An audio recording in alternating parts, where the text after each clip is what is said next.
Salut! Aujourd'hui, on va regarder les rétroélectriques et les givrants. Alors, j'ai démonté les garnitures de porte et on va vérifier que ce qu'il y a là-dedans, c'est correct. La première étape, c'est de déclipser ces trucs-là. Donc, tu le pousses complètement d'un côté, tu déclipses, tu tournes, tu sors. Ok, il n'y a pas besoin. Tu pousses complètement d'un côté, tu déclipses, tu tournes, tu sors. Donc, le plus important, c'est d'appuyer sur les deux tétons en métal. Là, tac, tu serres bien. Tu gigotes de droite et de gauche comme ça, jusqu'à ce que ça veuille bien venir. Tu appuies très très fort sur les trucs en métal, ok? Et tu fais pareil pour l'autre. Voilà, tac. Ensuite, tu prends ton schéma électrique 17.2. 17.2, tu as les rétroviseurs, le droite, le gauche, avec la résistance de gauche, le moteur de gauche, le moteur de droite, la résistance de droite. Ok. 17.3, tu as le bouton qui fait dégivrage lunette arrière. Sur ce cam, il n'y a pas de lunette arrière. Le dégivrage, c'est que les rétros. Donc là, tu as déjà un résultat parce que je l'ai fait. Mais si tu regardes bien ici, tu as une 3 prises brun, noir, bleu, une prise 2 fils blanc et blanc-vert. Ok. Et de l'autre côté en face, tu as brun, noir, blanc, bleu, blanc, vert, blanc et blanc. D'accord? Donc on va vérifier d'une part que dans le rétro, c'est bon. Enfin, en tout cas, c'est continu. Je ne sais pas si ça marche, mais c'est continu, ce sera continu.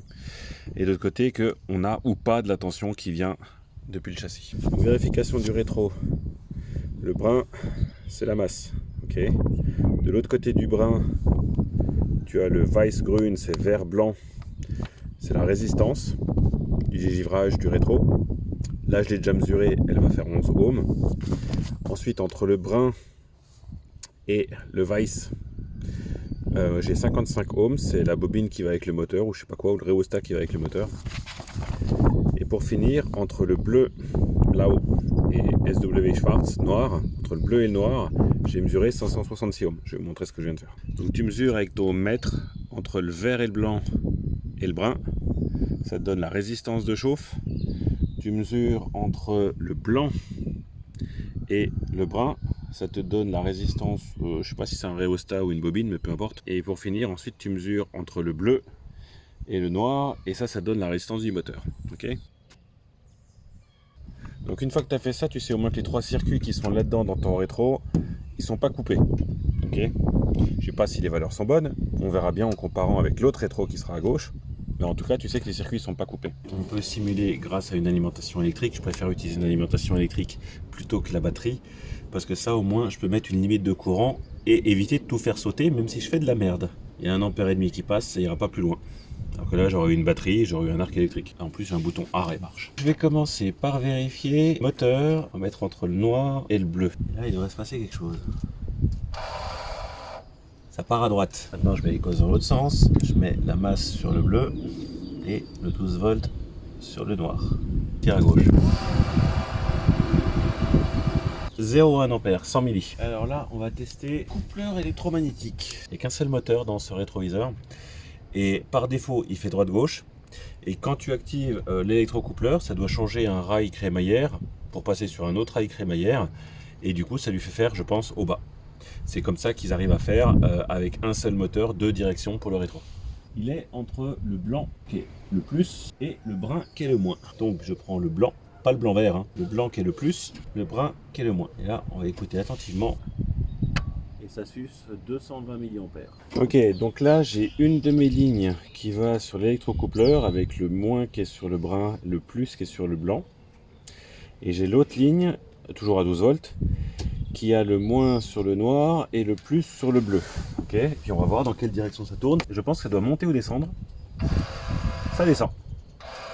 Donc avec l'électrocoupler, quand tu mets le plus sur le bleu, ça descend. J'inverse le sens du moteur uniquement. Je mets le plus sur le noir, le moins sur le bleu. Hop, et là ça devrait monter. C'est ça. Formidable.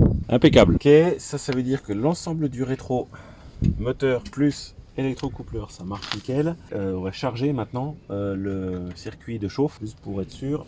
Et dire qu'on a tout fait, juste pour vous montrer comment on ferait en fait. Le chauffage, c'est entre Weißgrün, tu mets le plus, et brun, tu mets le moins. Là, bien entendu, tu entendras rien, tu verras rien. Voilà.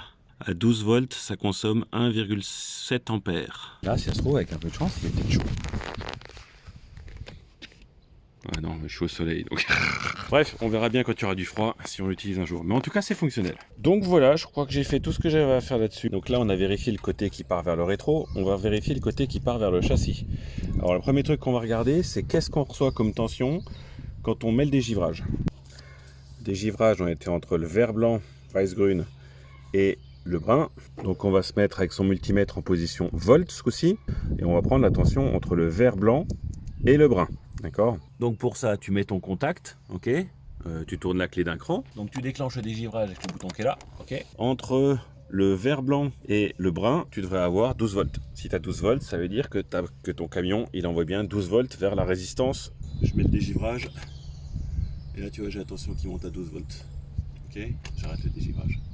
Donc tout à l'heure, on a vérifié que c'était continu, okay, que tu avais une résistance qui n'était pas infinie. Maintenant, on vient de vérifier qu'il y avait 12 volts de tension. Ça veut dire que le dégivrage du rétroviseur droit, il a tout ce qu'il faut pour fonctionner quand c'est branché. Donc maintenant, on va vérifier entre le blanc et le brun. On va vérifier qu'il reçoit bien la tension, en plus d'avoir vérifié tout à l'heure que c'est continu. Et je suis en train de tripatouiller les boutons de la commande conducteur. Je reçois pot de zob à cet endroit-là. Ça, c'était entre le blanc et le brun. Maintenant, on va se brancher entre le noir et le bleu. Côté moteur. Donc je suis toujours sur le rétro droit et aucun bouton de direction de la commande de gauche ne fait quoi que ce soit. Donc point important pour terminer, bien sûr, on rebranche les prises. C'est comme c'est des prises étanches. Je tourne, je glisse dedans, je tourne à gauche et puis c'est fini.